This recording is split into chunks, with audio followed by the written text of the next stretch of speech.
Hello les amis, on est de retour. Désolé pour ce problème technique. Je vous laisse arriver tranquillement. On va reprendre nos habitudes avec le live Facebook qu'on mettra sur YouTube juste après. Mettez-moi un petit message pour me dire que vous m'entendez bien. Coucou Patou, pardon. Coucou Manu. Est-ce que vous m'entendez bien? Top Manu, le son est bon, l'image est bonne. Ok, on laisse arriver les autres. Coucou Priscilla, le son est bien. Ok, c'était vraiment, le son était vraiment beaucoup moins bon tout à l'heure ou pas? Vous aviez beaucoup d'écho, qu'est-ce qui se passait? Qu'est-ce qui se passait pour vous? Dites-moi maintenant, c'est cool Manu, mais tout à l'heure ça faisait comment Manu? Eric, tu me dis que c'est chouette maintenant. Coucou Christine, coucou Séverine, je vous laisse arriver. Hello Myriam, comment vas-tu? Coucou Laetitia. Ok, on va améliorer ça les amis, on va trouver une solution pour le multi-streaming. Coucou Nabila et Chris, comment allez-vous les amis? On a Marie du Québec, tout va bien? Parfait les amis. Vous avez une paire de chaussettes, vous allez avoir besoin de ça ou d'un tissu. Ou d'un tissu pour travailler et libérer. On va continuer de libérer son corps. Hop. Ok. Vous m'entendez bien mais avec de l'écho. Alors ça les amis, on va voir ce que ça donne. Super Tariq. Alors les amis, on va tranquillement se mettre debout déjà. Je vous mets là. Coucou Lydia, coucou Kevin. Et on va tranquillement activer sa colonne vertébrale. On va chauffer ça tranquillement en faisant des S, le serpent, comme ceci, tranquillement, dans un premier temps. Je passe d'un appui sur l'autre. Hop, mon pied, regardez, il se soulève vers l'autre côté. Hop, je fais un S comme ça. Hop, on a eu un problème les amis, on a été coupé. Là c'est bon, vous m'entendez ou pas? Mettez-moi un petit coucou. Comme dans une caverne tout à l'heure. Si vous avez l'image les amis, vous avez juste à l'imiter. Il y a certainement des petits problèmes de transmission. Vous savez qu'on est envahi par la 5G, il y a plein de trucs qui sont en train de changer. Il faut d'ailleurs signer cette pétition pour refuser la 5G les amis, c'est hyper important. On fait au mieux, on accueille ce que la vie propose au niveau technique. Faites-moi des S, si vous me voyez, c'est suffisant, imitez ce que je fais. Voilà. Et on place son attention sur ce qui va et pas sur ce qui ne va pas. On améliorera après le son. On trouvera des solutions, accélérez dessus. Voilà. Maintenant, tranquillement, on va tranquillement essayer de faire des vagues dans ce sens-là. Encore une fois, vous vous souvenez, mes genoux partent en avant, mon bassin, ma poitrine, mon cou, ma tête. Essayez simplement de reproduire ce que je fais avec vos neurones miroirs. Tranquillement, pour relâcher sa colonne vertébrale. Voilà. Pour ceux qui commencent, genoux, je plie, mon bassin avance, mon ventre avance, ma poitrine avance, mon cou s'ouvre et je redescends fesses arrière, dos droit et je reviens. Genoux, bassin, ventre, poitrine, hop.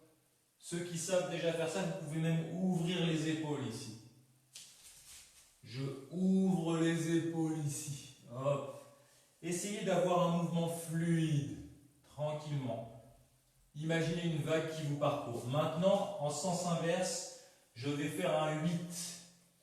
Je vais faire un 8 avec ma tête. Je regarde mes genoux, j'ouvre, je remonte derrière, hop, et je replonge vers mes genoux. Je boucle le 8 ici, hop, je suis ma main, hop, et je reviens. Après, j'ai plus besoin de ma main. Hop. et j'associe la respiration. J'échauffe, je mobilise ma colonne vertébrale, tranquillement mon cou, voilà, tranquillement, super. Son bassin, on va faire ce que vous connaissez bien, des grands cercles. Et l'idée, c'est quand vous faites les grands cercles, les talons se décollent. Quand je vais là tout doucement en respirant, avec mes principes de mouvement respiratoire, regardez, je passe sur la pointe des pieds. Et là, quand je reviens, j'essaie d'aller à la frontière de ce que je peux faire pour que mes orteils se décollent. Donc j'exagère ce mouvement. Et là, quand je passe sur la gauche, regardez, mon pied droit se décolle. Je suis sur la tranche interne du pied. Je vais le plus loin possible et le plus lentement possible avec beaucoup de douceur pour mon corps. Tranquillement. Et je vais loin en flexion de hanche. Je décolle mes orteils et je passe de l'autre côté.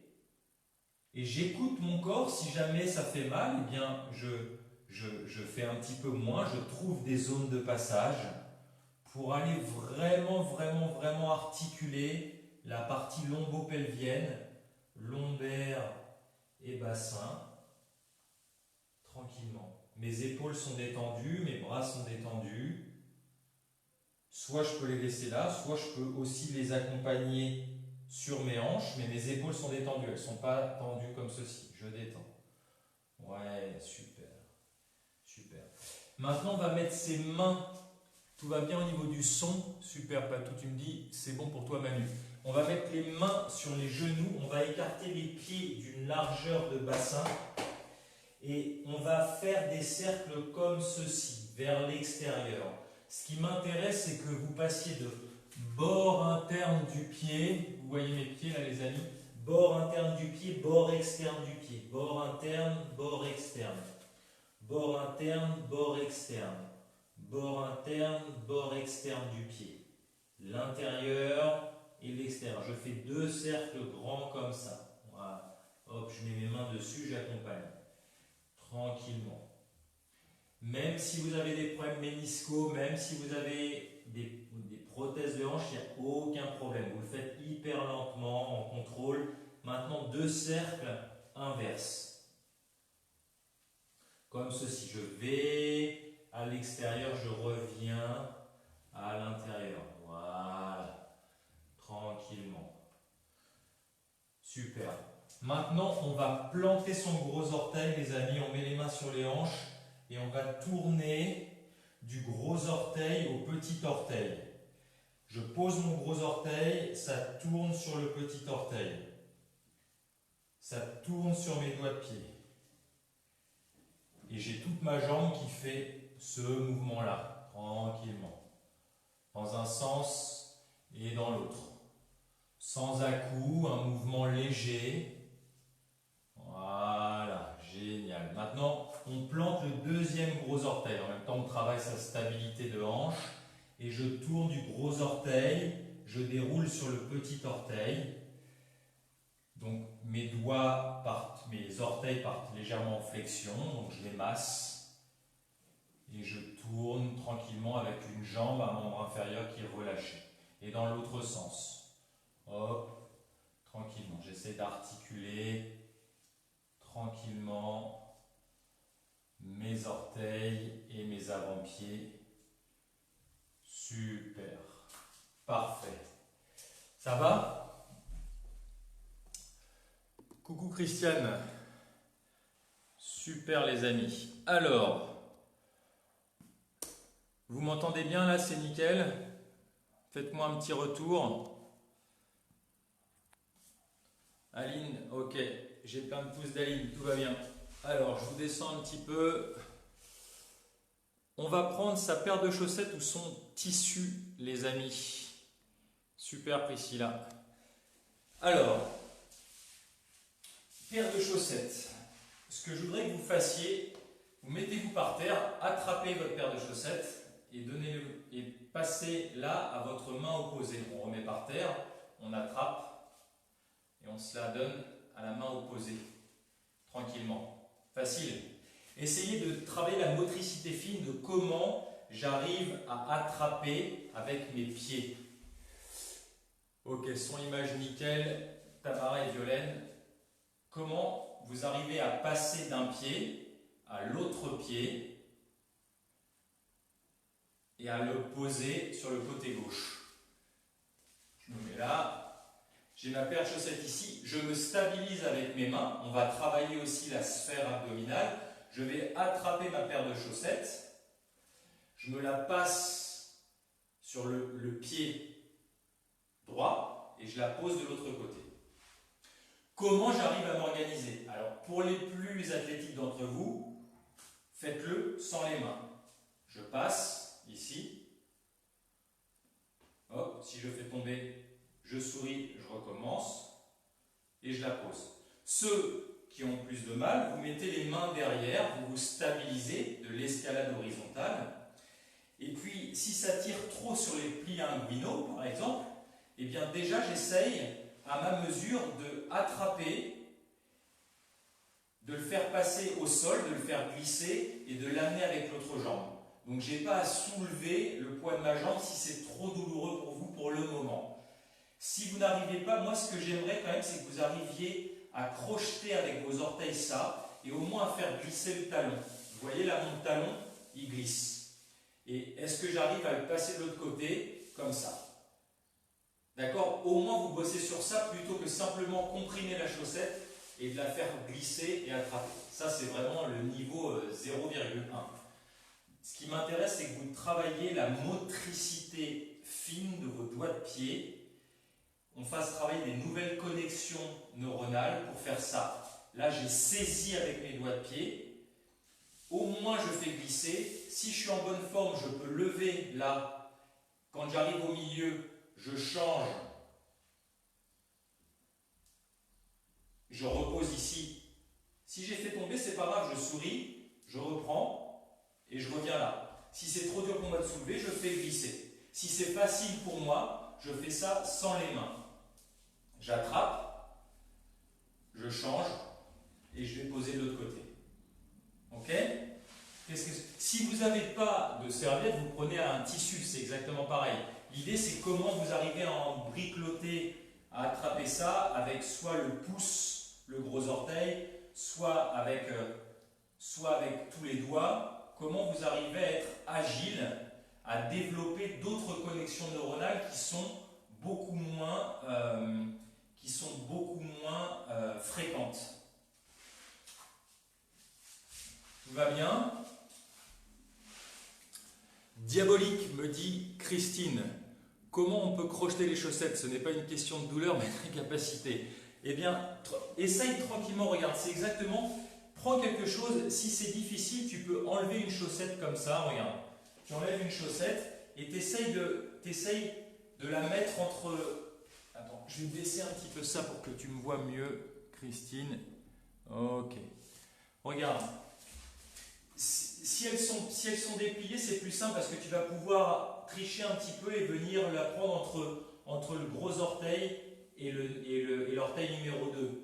Tu vas pouvoir peut-être essayer de gruger aussi en passant peut-être un petit peu en dessous, tu vois. Tu la crochettes à moitié et puis la moitié, tu la soulèves comme si c'était une cuillère. C'est ok. C'est comment j'arrive à manipuler quelque chose avec mes pieds. Imaginez pendant un temps les gens qui vivent sans bras.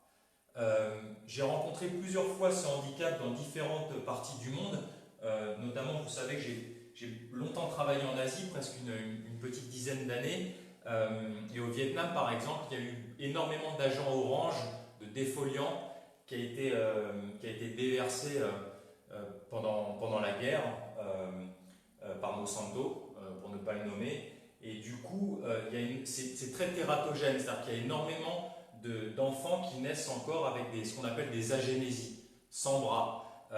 Quand vous voyez le niveau de compétence qu'ils arrivent à développer, le niveau d'autonomie sans bras, juste avec les pieds, à jouer des instruments de musique, à vivre complètement leur vie qu'avec les pieds, c'est juste un truc incroyable.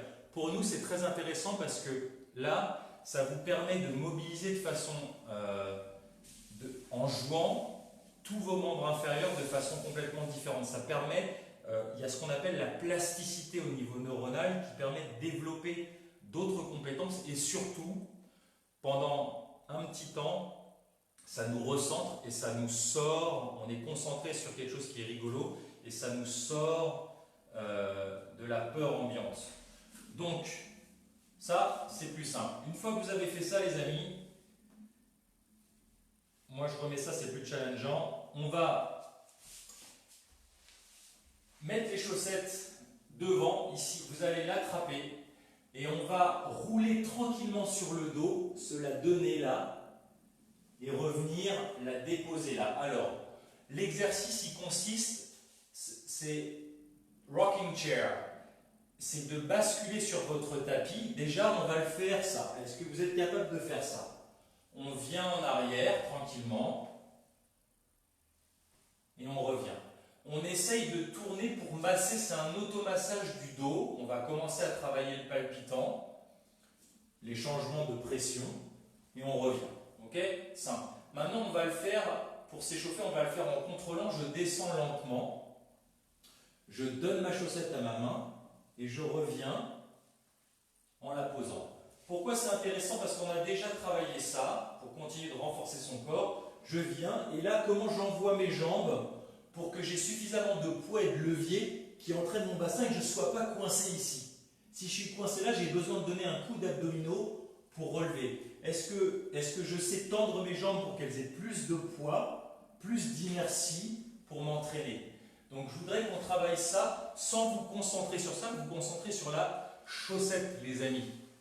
Qu'est-ce que tu me dis, Anne-Sylvie? Tu as réussi avec le pied gauche, génial. Donc, du coup, je vous montre l'exercice. On attrape avec un pied, on vient se le donner. Vous revenez comme si vous aviez 6 mois. Les bébés font ça. Les bébés jouent en permanence ici. Ils regardent. Qu'est-ce qui... J'attrape la chaussette, je me la donne. Ok? Je reviens, je la pose.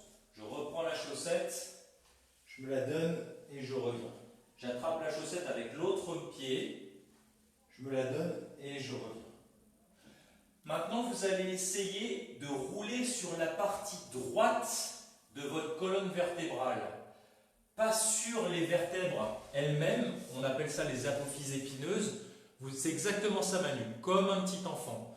Vous allez mettre toute petite angulation pour rouler sur le côté, la partie droite du dos. Donc, vous ne devez pas sentir les os de la colonne vertébrale qu'on appelle les apophyses épineuses. Et le deuxième coup, vous passez sur la fesse gauche et vous roulez, vous massez la partie gauche du dos. Est-ce que c'est OK pour vous? On essaye toujours en se concentrant avec je peux l'attraper avec les deux pieds aussi. J'attrape et je reviens, je repose. J'attrape, maintenant je suis sur la fesse gauche et je reviens, je repose. J'attrape et je reviens, je repose. J'attrape sur la fesse gauche, je reviens, je repose. Ceux qui ont du mal, focalisez juste sur ça. Je descends et je reviens. Je suis sur la fesse droite, je vais masser la partie droite de mon dos. Ici, regardez, je me mets sur la fesse droite. Là, je suis sur mes deux fesses, je me décale, je vais me masser et je reviens. Maintenant, je vais sur la fesse gauche. Regardez, je peux placer ma main ici. Je vais en arrière et je reviens. Regardez, mes jambes, elles ne sont pas complètement regroupées comme ça. Mes jambes, elles sont semi-fléchies.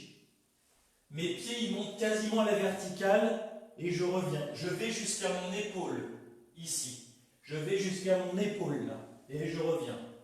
Change de fesse, je vais jusqu'à mon épaule et je reviens. Ceux qui sont plus fit, vous prenez chaussettes, pareil. Est-ce que je suis capable de faire deux choses en même temps? Chaussettes et je reviens. Chaussettes et je reviens. Je complexifie le mouvement. Le pattern de mouvement, je complexifie. Ok. Qu'est-ce que ça donne? Anne-Sylvie, qu'est-ce que tu me dis? Tu as des séquelles de fracture au niveau du coccyx. Tu ne tournes pas sur ton coccyx. tu tournes pas sur ton coccyx, tu es complètement, tu es sur ton ischion, tu te passes sur l'ischion et tu reviens.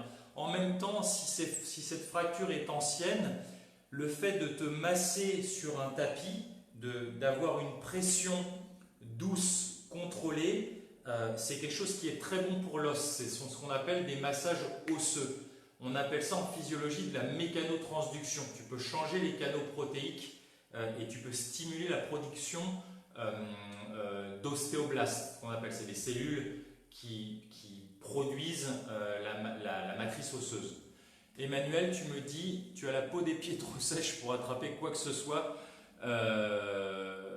C'est justement, tu vois, comment régénérer ta circulation, comment régénérer ça en faisant travailler tes pieds. Déjà en marchant pieds nus, et plus tu vas les faire travailler, plus tes orteils vont travailler, vont avoir de la motricité fine, plus tu vas faire venir de la circulation, bien entendu. Parce que ils ont besoin de carburant, tes pieds, la peau des pieds, les orteils vont avoir besoin de plus de carburant, donc la microcirculation va augmenter. Donc ça, très très très très bon les amis. Violaine, bon passage, super. Ouais, c'est un très très bon massage Nabila, c'est très très bon massage ça. Je regarde juste au niveau du timing où on en est. Super. Alors, on va se remettre debout une petite seconde et regardez ce qu'on va faire les amis. Encore une fois, on va continuer de jouer un petit peu avec sa paire de chaussettes. Je vous remets comme ça, vous devrez être pas mal. Et justement Manu, c'est super, tu as du mal à contrôler la descente, c'est pour ça que c'est un mouvement qui est très fin, c'est comment je place le levier de mes jambes pour pas, parce que regarde, si tu as les jambes fléchies, tu ne contrôles pas, tu vas très vite là. Par contre, regarde, si je tends mes jambes à Manu, là je ralentis la chute. Quand on veut accélérer les gymnastes, quand on veut accélérer dans une rotation, on se regroupe, quand on veut freiner, on s'étend. Si je veux freiner ma chute, je tends mes jambes pour qu'elles fassent levier de contrepoids. Et là, tu vois, je bascule beaucoup moins vite. Si je regroupe, là, je bascule très vite, je ne contrôle rien. Donc, c'est intéressant de jouer à vous réapproprier votre corps et comment je peux jouer sur contraction, expansion, les amis. Qu'est-ce que tu me dis, Muriel? Un conseil quand on a les orteils trop courts. Il faut tirer dessus. Très très bon ça aussi. Vous savez, ça, je vous ai dit, des orteils sains, on doit être capable de placer ses mains à l'intérieur et de jouer comme ça. Donc, ceux qui ont des problèmes d'arthrose, c'est très bon de décomprimer les articulations. Donc là, je tire mes orteils vers le haut, tranquillement, avec le poids de mon pied vers le bas. Là, je décoapte les articulations. Donc, ça nourrit, ça fait venir du liquide de synovie, les amis. Chaussettes par terre, j'attrape et je me le donne. Et je souris, les copains, hyper important. Je vais lentement, je travaille mon équilibre. Et peu importe mes pathologies, je fais un coup vers l'extérieur, un coup vers l'intérieur à l'autre main.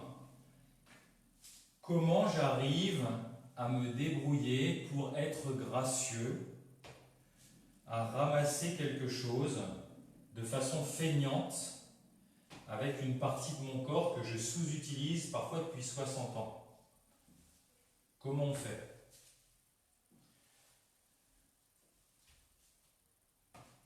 Et si vous n'arrivez pas, trouvez des astuces. Si tu avais un problème qui faisait que tu n'arrivais pas à aller au sol le chercher avec la main, comment tu ferais? Tu vois? Est-ce que je me débrouille avec mes limitations? Peut-être, moi je ne peux pas monter plus haut que ça avec mon genou, peut-être. Je descends et du coup je travaille mon équilibre avec l'autre pied et je travaille les compensations de mon corps et comment il faut qu'il s'ajuste, les amis, pour aller à la mesure de ce que je peux faire. Je trouve des solutions pour aller chercher ça. Ça peut être de la pointe du doigt. Et je respire, respirez. Est-ce que maintenant faites-le en étant conscient, les amis, de votre respire. Le seul truc qui m'intéresse maintenant, c'est que vous ne perdez pas le lien avec votre respiration. Ceux pour qui c'est facile, allez jouer avec le pied gauche et maintenant la main droite. aller jouer avec le pied droit et la main gauche par derrière. Ok? Continuez à focaliser sur la respiration. Maintenant, vous allez fermer les yeux. Vous savez, vous l'avez fait tomber, vous fermez les yeux. Vous allez le chercher là, à tâtons. Vous allez trouver l'objet, la chaussette, et vous allez essayer de rester en équilibre et vous le donner à la main gauche. Vous le refaites tomber sans savoir où il est et tu le cherches avec ton pied. Okay? Une fois que tu l'as avec ton pied gauche, tu vas te le donner à la main droite, les yeux fermés. Maintenant, tu le refais tomber avec le son. Tu vas le chercher avec ton pied droit. Une fois que tu l'as trouvé, tu vas te le donner à la main droite. Tranquillement, avec beaucoup de douceur. Ouais. On fait tomber. Je vais chercher, dès que je le sens, j'attrape la chaussette, la paire de chaussettes, et je vais me le donner à la main gauche. Je fais tomber derrière moi maintenant. Je le mets derrière ma tête, là, je fais tomber derrière moi. Je reste sur mon pied gauche et avec mon pied droit, je me débrouille pour aller tâter, voir si je trouve la chaussette ou pas. Je reste autour de mon pied gauche, voilà. Si jamais je ne le trouve pas autour, je me déplace un tout petit peu et je cherche la chaussette. Ok, une fois que vous l'avez, hop, on se la donne sur la main gauche, on revient derrière soi, on la laisse tomber, on reste fixe sur le pied droit maintenant, et avec le pied gauche, hop, je l'ai tout de suite là, on va essayer de trouver la chaussette. Donc tourner comme un compas quand on était en mathématiques au collège ou au primaire, on plante un compas. Donc je plante la pointe de mon compas, c'est mon pied droit, et mon pied gauche, il peut décrire des cercles autour pour aller chercher l'objet, pour aller chercher la chaussette. Et une fois que je l'ai trouvée, si vous ne la trouvez pas au bout de 30 secondes, vous avez le droit de tricher et d'ouvrir un demi-œil pour la localiser. Et ensuite, une fois que vous avez localisé la direction, vous refermez les yeux de nouveau et on vient se le donner ici tranquillement. Super, on va se remettre au sol tranquillement. Comment ça va les amis? Et justement Violette, ça c'est génial pour toi par rapport à l'histoire que tu as eue. Ça va resensibiliser tes pieds. C'est extraordinaire. C'est en les faisant travailler que la sensibilité va revenir, Violette. C'est vraiment, vraiment, vraiment hyper important. Super. Isabelle, trop marrant. Marie, amusant. Est-ce que vous avez réussi ou pas? Quel était l'exercice le plus difficile, les filles? Est-ce que c'est d'attraper debout la chaussette et de se la donner? Ou est-ce quand on est allongé, qu'on attrape la chaussette comme ça, comme quand on était un petit bébé, et de la reposer? Est-ce que cette coordination, ça donne quoi? Clément, ça a donné quoi? Super.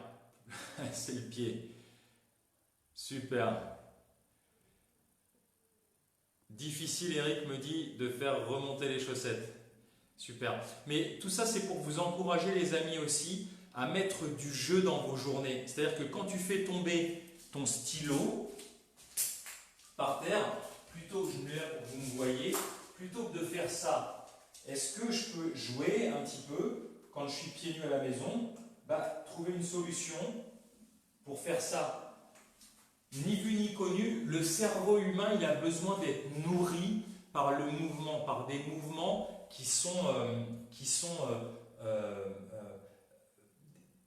des mouvements qui sont différents à chaque fois. Si à chaque fois vous avez le même vocabulaire corporel tous les jours, à faire toujours les mêmes mouvements, tu vas toujours à la salle de gym, tu prends toujours une haltère et tu fais tout ça, c'est un vocabulaire très pauvre. Tu as un vocabulaire d'un gamin de CE2 si tu fais toujours les mêmes mouvements.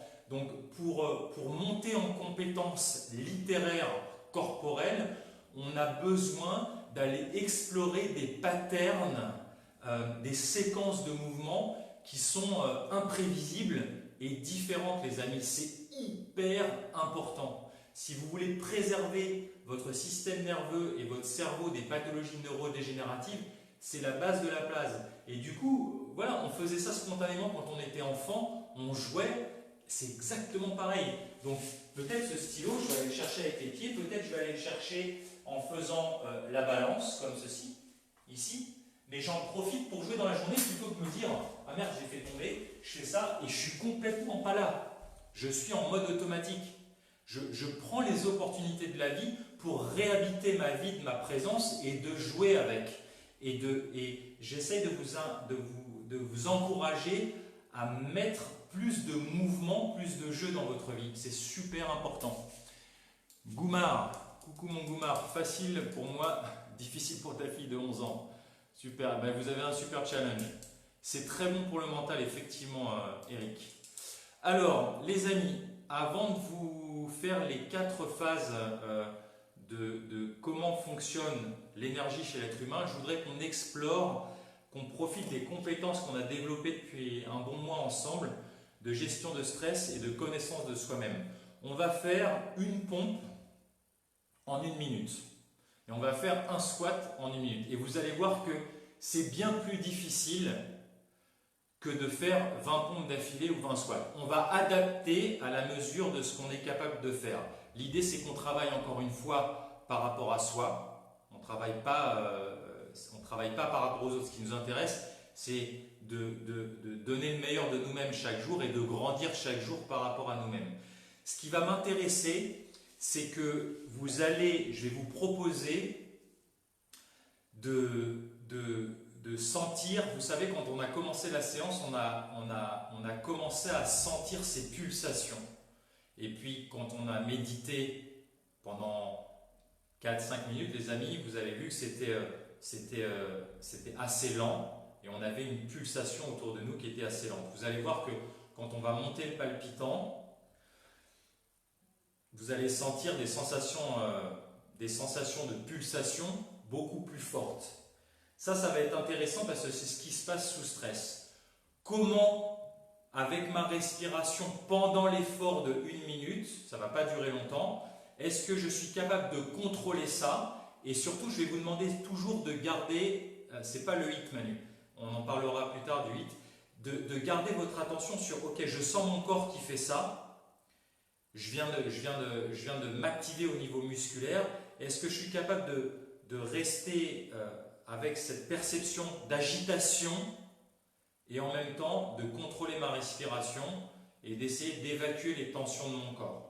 Et ensuite, dès qu'on a fini pendant 1 minute, on va récupérer avec la respiration explosive,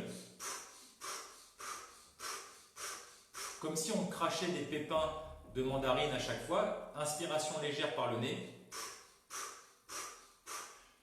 pendant quelques instants, le temps que je sois capable de faire des respirations lentes et profondes, et je vais vous demander de garder votre attention sur comment les pulsations que j'ai autour de moi, autour de mes limites corporelles, elles vont se ralentir.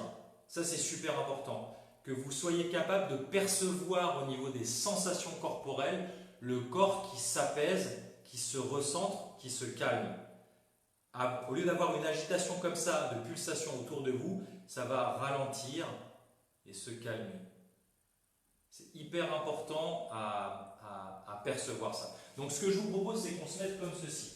On va se mettre dans cette position-là, soit sur les poings, soit sur les mains, comme ceci. Quand on descend en pompe, on ne descend pas avec les coudes à l'extérieur. On descend avec les coudes bien rentrés à l'intérieur. On va descendre tranquillement sur 30 secondes et on va remonter sur 30 secondes tranquillement. Si c'est trop difficile pour vous, vous vous mettez sur les genoux, comme ceci. On va descendre tranquillement à la mesure de ce qu'on peut faire et on remonte tranquillement sur ce qu'on peut faire. Si ça c'est encore trop difficile, vous vous mettez sur un mur comme ceci, là vous me voyez, et on va contrôler. Donc tout le monde peut le faire. Ok ? Et l'idée, c'est d'essayer de détendre votre corps. Dès que le corps se crispe, on fait la respiration d'ancrage qu'on a déjà vue ensemble. J'inspire et j'expire plus fort. Et j'essaye de bouger mon corps pour qu'il se détende. On y va tranquillement. Allez, 1, 2, 3, 4, 5, 6, 7, 8, 9, 10, 11, 12. Là, vous devriez être à mi-hauteur. On commence à relâcher, à bouger les épaules, à se détendre. Comment j'évacue les tensions? Et est-ce que je sens des pulsations autour de moi? Est-ce que je sens des pulsations autour des contours de mon corps avec l'effort? Et je respire pour les évacuer. Je respire. Je suis arrivé en bas et je remonte. Je pars. 2, 3.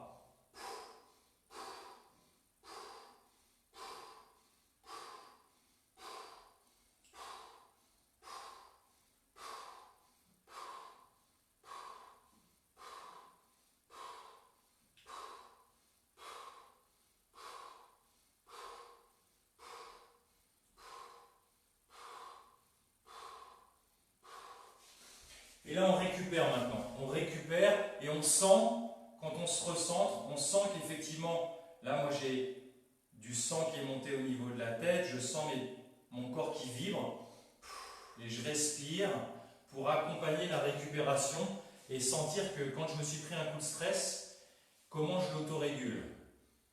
Je détends mon corps.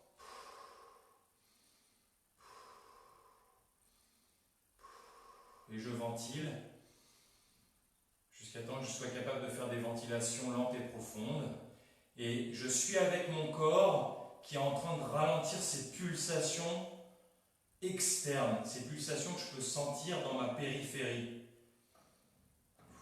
J'essaie de détendre mes muscles qui ont travaillé, mes triceps, mes pectoraux, ma nuque, mes trapèzes. Je peux bouger un petit peu. Et je profite de cette méditation pour, sous stress, dans cette expérimentation, pour voir qu'est-ce qui se passe quand ça se calme.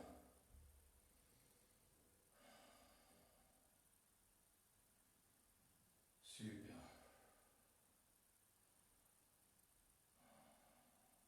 Bravo. Mettez-moi un petit commentaire, les amis. Qu'est-ce que ça donne? France, tu me dis, tu vas essayer de faire, c'est une première pour toi, génial. On peut même le faire contre un mur, comme je l'ai montré. Qu'est-ce que ça donne? Est-ce que vous avez senti que le palpitant, comme si votre corps voulait sortir de vous-même? Vous voyez ce que je veux dire? Cette sensation d'excitation qui monte. C'est ça qui m'intéresse de vous faire sentir aujourd'hui. Le fait que, une fois que vous avez ça, à travers la respiration, à travers le fait de poser son corps, on est safe, on respire, hop, cette sensation, elle va s'affiner, s'amoindrir. Est-ce que vous avez ressenti ça? Mettez-moi un petit commentaire, les amis, j'attends que ça arrive. On va refaire un autre exercice, Anne-Sylvie, tu vas comprendre. Alors Christine, tu te mets contre un mur.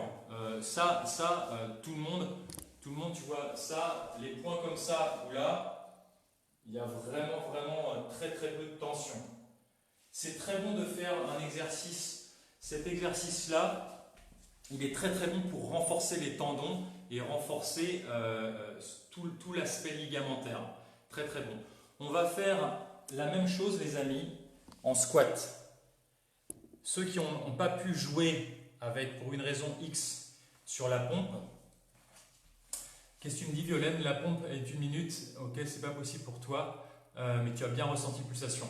Alors, si c'est pas possible, voilà, ça, cette position-là, les amis, ça c'est tout à fait ok. Hein. On peut le faire. Alors, si une minute c'est trop long pour vous, faites sur 40 secondes. 20 secondes on descend, 20 secondes on remonte.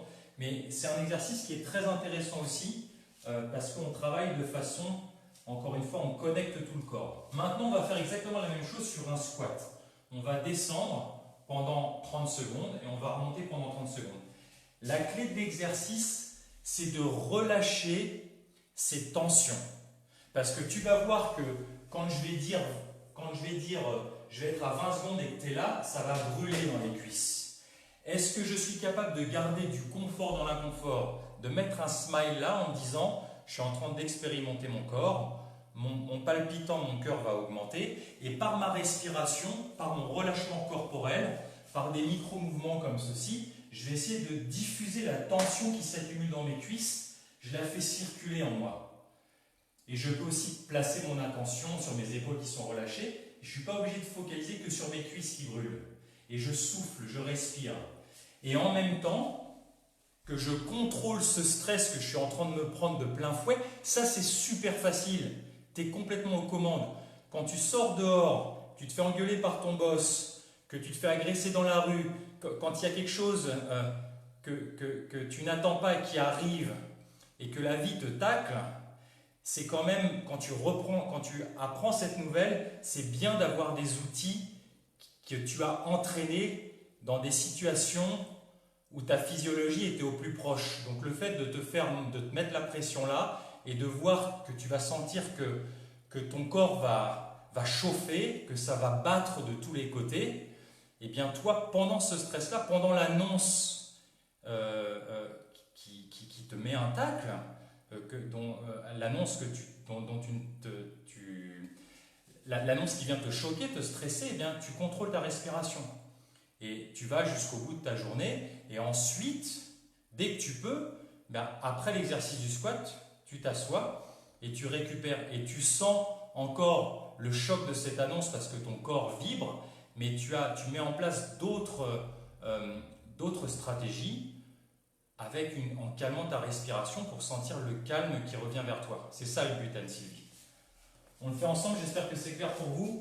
1 minute, on descend. Si c'est trop difficile pour vous, vous pouvez prendre 2 chaises ou un mur pour vous tenir tranquillement, et vous faites simplement ce que vous pouvez. Vous allez jusqu'où vous pouvez. On commence. 1, 2, 3, 4, 5, 6. Je relâche mes épaules. Quand ça commence à brûler sur les cuisses, je me recule un petit peu pour que vous me voyez. J'essaye de faire circuler et j'allonge mon expiration. Et je vais tranquillement au fond du squat.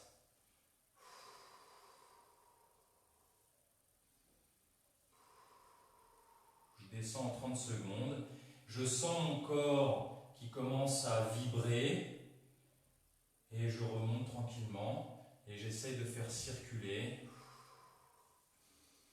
De contrôler, de garder mon calme mental.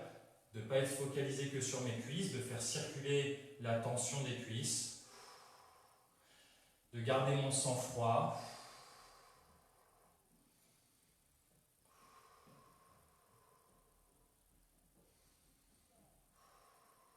Voilà, sous le stress que je mets au niveau du corps, comment je gère ma respiration. Maintenant, je me pose par terre tranquillement, je ferme les yeux et je sens ce palpitant cette pulsation qui a augmenté du fait de l'effort, la chaleur peut-être, des bouffées de chaleur que j'ai peut-être dans le corps, et j'essaie de m'apaiser. Je rentre en méditation, peut-être respiration d'ancrage, jusqu'à temps que je sois capable de faire 2, 3, 4 grandes respirations abdominales.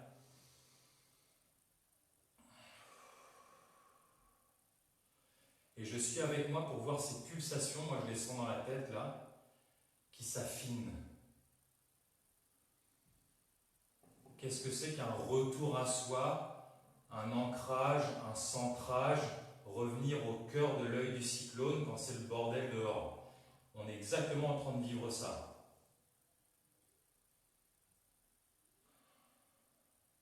Je vous laisse avec vous-même 30 secondes.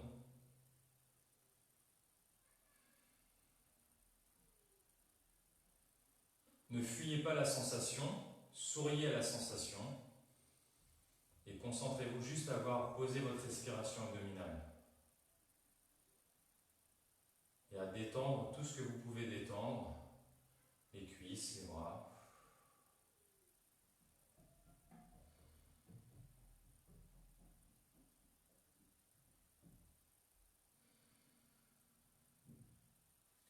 Vous sentez ce calme. Alors, bien sûr, il y a aussi des hormones de l'effort qui sont libérées, notamment les endorphines, les encéphalines. Mais il y a toujours, pour moi, c'est toujours une grande sensation de bien-être quand, après un effort physique, j'adore me poser. C'est quelque chose que je fais systématiquement tous les jours. Après mes entraînements, je me pose juste après quand je suis tout transpirant et j'adore sentir mon corps qui se recentre, qui se calme. Et c'est vraiment une compétence qui est hyper utile parce que vous arrivez à la mettre en place beaucoup plus vite en situation de stress. France, qu'est-ce que tu me dis? Pour enlever le stress de la journée, on peut faire cet exercice tous les... Exactement, c'est un très très bon exercice. Ça, c'est un exercice qu'on fait beaucoup dans les arts martiaux russes. Pompe, squat, et cet exercice-là qu'on appelle leg raise, où tu lèves, tu vas jusque derrière, c'est quelque chose où tu réharmonises, on dit qu'on réharmonise les 3 différentes sections du corps au niveau pression. Et effectivement, le fait d'avoir un effort musculaire lent et contrôlé, c'est quelque chose qui est hyper relâchant. Est-ce que vous avez des questions, les amis? Pas de chaleur au niveau des cuisses, toi, mais tension, limite douleur au niveau des genoux. Ok, il n'y a pas de... Chacun peut avoir... En général, quand même, quand tu descends en squat en 30 secondes, ça doit quand même activer bien les quadriceps. Du moment que tu n'aies pas de grosses douleurs, il n'y a pas de problème, Anne-Sylvie. Manu, c'est génial, effectivement, pour le mental, c'est juste quelque chose, parce que vous avez pris la décision, voilà, au départ, vous pouvez faire un test sur ce que vous pouvez faire, mais c'est-à-dire ce que vous pouvez faire, j'entends la profondeur dans laquelle vous pouvez aller. Mais par contre, si vous décidez de faire 45 secondes ou 1 minute, vous entraînez votre décision aussi. Vous lâchez rien. Confort dans l'inconfort. Manu est venue à plusieurs stages, donc elle connaît vraiment le concept.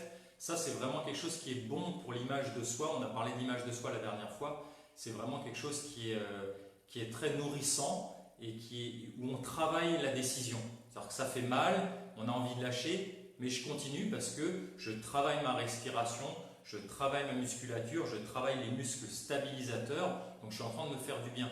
Donc c'est vraiment quelque chose qui est très intéressant, les amis. Et à la fin, exactement, Tamara, c'est un moment d'intégration. C'est exactement ça, exactement ça. Alors les amis, je voudrais vous parler des 4 niveaux d'utilisation de l'énergie pour finir. L'être humain, il a 4 postes énergétiques. C'est pareil, on est pareil que les animaux sauvages. Quand un éléphant se blesse dans la savane, qu'est-ce qu'il fait? Quand il est blessé ou quand il est malade, quand un animal sauvage est blessé ou malade, petit problème de zoom là, non, vous me voyez mieux. Eh bien, qu'est-ce qu'ils mettent en place? Ils ne vont pas voir docteur éléphant ou ils ne vont pas à la pharmacie éléphant, vous êtes d'accord? La seule chose qu'ils font, c'est qu'ils jeûnent littéralement à ce monde. Un animal sauvage, une antilope, un lion, un éléphant, quand ils sont blessés ou malades, ils s'isolent du troupeau. Ils ne mangent pas, ils ne pensent pas, ils ne bougent pas. Donc toute leur énergie est concentrée pour régénérer le corps. Il y a 4 postes énergétiques pour l'être humain, au même titre. Le premier poste, c'est la digestion. Quand tu as de la nourriture dans ton système, quand tu es en train de digérer, quand on est en train de digérer, les amis, on utilise 40% de notre vitalité, de notre force de vie. Ça veut dire que maintenant vous êtes en train de digérer, vous fonctionnez avec 60% de votre énergie vitale. Quand il reste de l'énergie, donc dans ces 60%, ensuite, le deuxième poste énergétique, il vient pour faire fonctionner la boîte à poux, pour la réflexion, pour les pensées. S'il reste de l'énergie, après digérer, après penser, le troisième poste de consommation énergétique, il est pour faire bouger l'appareil locomoteur. Il est pour le déplacement, bouger l'appareil locomoteur. Enfin, s'il reste encore de l'énergie qui n'a pas été consommée dans ces trois postes-là, c'est-à-dire la digestion, la réflexion et la motricité, le quatrième poste énergétique, je vous le donne en mille, les amis. Allez, mes amis stagiaires qui sont là, mettez-le moi. Qu'est-ce que c'est? C'est la régénération du corps. Donc, il est hyper important de comprendre que quand on est blessé, quand on est malade, on a besoin de sauver son énergie, de moins dépenser d'énergie pour la digestion, pour la pensée, pour la réflexion et pour la motricité du corps. Parce que si cette énergie sauvée dans les trois postes, elle va aller pour vous régénérer, pour réparer le corps. C'est quelque chose d'hyper important à comprendre. Et c'est assez contre-intuitif parce que dans nos cultures, moi, quand j'ai grandi, ma grand-mère me disait « mange pour prendre des forces ». Mais mettez-moi en commentaire si vous avez déjà été malade comme un chien dans votre vie. Je pense que oui. Est-ce que vous aviez faim? Mettez-moi en commentaire si vous aviez faim ou pas. Naturellement, on n'a pas envie de manger quand on est malade. Quand on est blessé, on n'a pas d'appétit. Donc, naturellement, votre corps sait qu'il a besoin de se mettre en mode économie d'énergie pour garder cette énergie pour se régénérer. C'est vraiment un concept qui est super important. Qu'est-ce que tu me dis, Anne-Sylvie? On en parlera après de la grasse matinée. Mais Nabila, tu es bien d'accord avec moi? Donc, c'est vraiment important de se méfier des adages populaires. Mange mon chéri pour prendre des forces. Non, je pense que ce qui est fabuleux, c'est qu'un enfant, un petit enfant à la cuillère près, il sait te dire maman ou papa, j'en veux plus. Tu arrives à la cuillère là, non. À la cuillère près. Et nous, on a complètement perdu cette sensibilité-là. Elle se retrouve, hein, mais nous, par convention sociale, on est plein. L'hormone de satiété qu'on appelle la leptine,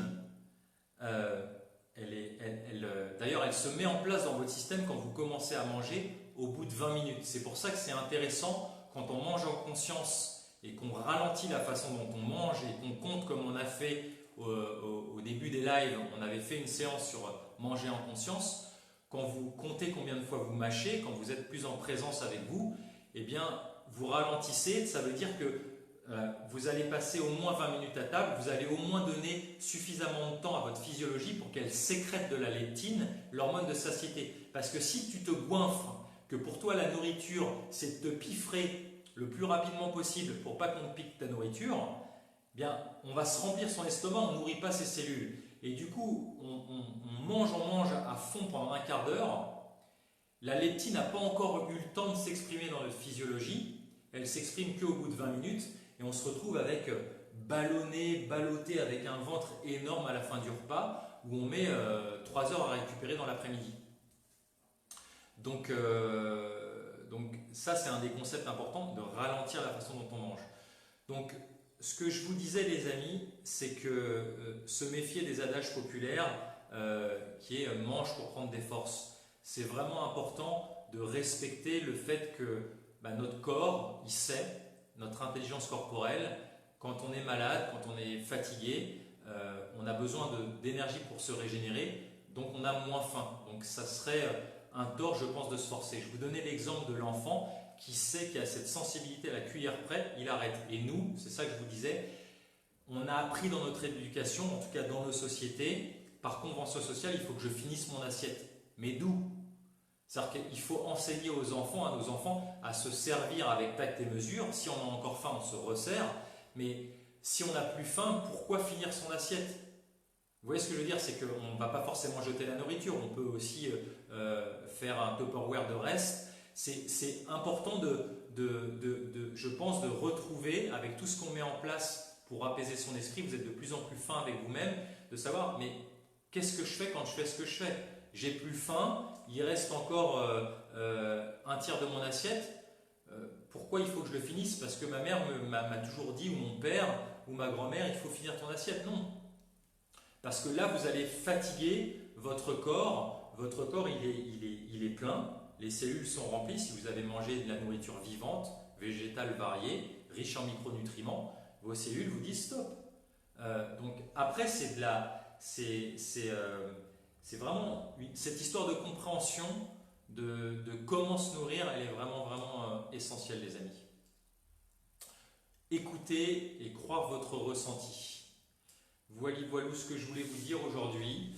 Je vous propose qu'on ferme les yeux, les amis, tranquillement, qu'on fasse quelques respirations où on sent le toucher de l'air à l'entrée de ses narines, et je vous propose encore une fois, on va faire comme la dernière fois le concept de ce qu'on a fait, de souhaiter de la bienveillance à toutes les personnes de ce groupe. Là, on est 55 de connectés, même à des gens que je ne connais pas. Je vois passer les noms. Là, il y a Marie qui m'envoie un petit message, il y a Patricia qui m'envoie un petit message. De souhaiter à tous ces gens-là de la bienveillance, d'être en santé, d'avoir du courage pour ce qui se passe. Dans la tradition qui m'est chère que je pratique au niveau méditation, après avoir essayé beaucoup de choses, comme le zen, comme la méditation transcendantale, comme différentes pratiques. Moi, je pratique Vipassana depuis 15 ans. Vipassana, ça s'apprend, je vous l'ai déjà dit, avec des retraites de 10 jours de silence. J'ai eu la chance d'en faire 11 de ces 15 dernières années, et puis de m'asseoir tous les jours. Et ce qu'on pratique en stage aussi, c'est une fois alors c'est un voyage qui est assez extraordinaire d'être avec soi, qu'avec sa respiration et ses sensations corporelles pendant 10 jours. Pendant 10 jours, c'est une plongée avec soi-même, il n'y a pas d'autre communication avec l'extérieur. Donc c'est pas pour tout le monde, mais en même temps, comme je vous le partage dans ces lives, tout le monde est capable de méditer au moins 1 minute par jour. Et ça commence par ça. Parce que la méditation, c'est un des outils qui permet de nettoyer le filtre à travers lequel on expérimente sa vie, son esprit. Eh bien, ce que je voulais vous partager, c'est que dans les fins de ces 10 jours, on expérimente ce type de méditation qu'on appelle Metta Bhavana. Metta Bhavana, ça veut dire en pali, c'était la langue qui était parlée dans le nord de l'Inde il y a 2500 ans, ça veut dire je partage mes mérites, je partage ma bienveillance, je partage mon amour. Et vous allez voir que c'est quelque chose qui est profondément, une fois qu'on a trouvé un peu de calme en soi, un peu de paix en soi, je pense qu'on a envie de le partager, de le contribuer aux gens qui sont importants pour nous. Donc je vous propose de fermer les yeux, de revenir à votre respiration pendant quelques secondes, au toucher de l'air à l'entrée de vos narines, et puis d'exprimer une petite pensée, une volition, on appelle ça, une intention de bienveillance pour les gens qui sont dans le groupe avec nous. Je ne te connais pas, ou je te connais très peu, mais je te souhaite le meilleur. Et de défocaliser mon attention de moi, ma petite personne, moi David, et de la porter sur vous, ou vous, Eric, Manu, Violette, Violaine, à la porter sur d'autres personnes. Je ne te connais pas, mais dans ce monde qui change là, je te souhaite le meilleur. Et maintenant, je vous propose de penser à des gens, à 2 personnes que vous aimez profondément. Et avec cette même volition d'amour, de centrage à vous-même, après cette séance, vous avez pris soin de vous, vous avez recentré vos émotions, votre corps sur vous. Alors envoyez une pensée d'amour, pareil, une pensée de soutien, de cœur à cœur, en télépathie si vous préférez. Je t'envoie tout mon soutien, je t'envoie tout mon amour, et j'ai pas besoin de te le dire verbalement, je te l'envoie à travers mon cœur, à travers mes pensées, à travers ce que je vibre. Et même si vous avez perdu, là, si vous êtes en train de penser à quelqu'un que vous avez perdu, quelqu'un qui est passé de l'autre côté, quelqu'un qui est mort, vous pouvez vous connecter à cette personne-là aussi, à travers cette intention du cœur, dans cet état physique, émotionnel et physiologique que vous ressentez maintenant après avoir pris soin de vous. Et on va faire 2-3 grandes respirations en soupirant, en gardant les yeux fermés, les amis. Comme pour diffuser cet amour, cette bienveillance, cette tendresse, ce réconfort aux personnes du groupe et aux 2 personnes que vous avez choisies.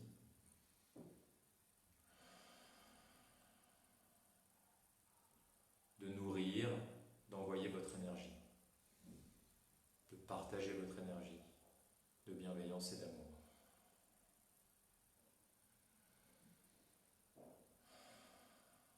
Super. On va ouvrir les yeux tranquillement. Comment vous vous sentez, les amis? Alexandrine me dit jour de bonheur.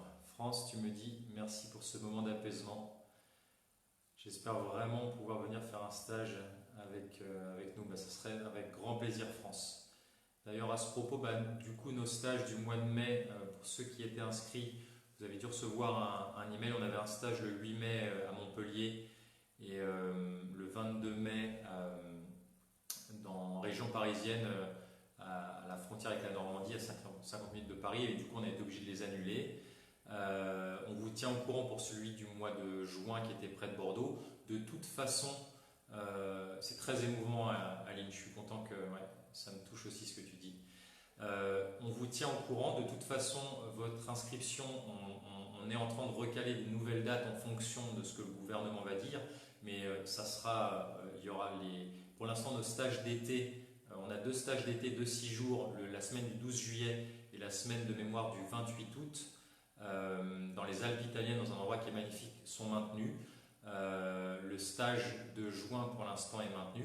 Les 2 stages qui ont été annulés, on va les recaler aux mêmes endroits. On est en train de discuter avec les lieux qui nous accueillent pour voir, on va vous proposer, je pense, une date en septembre,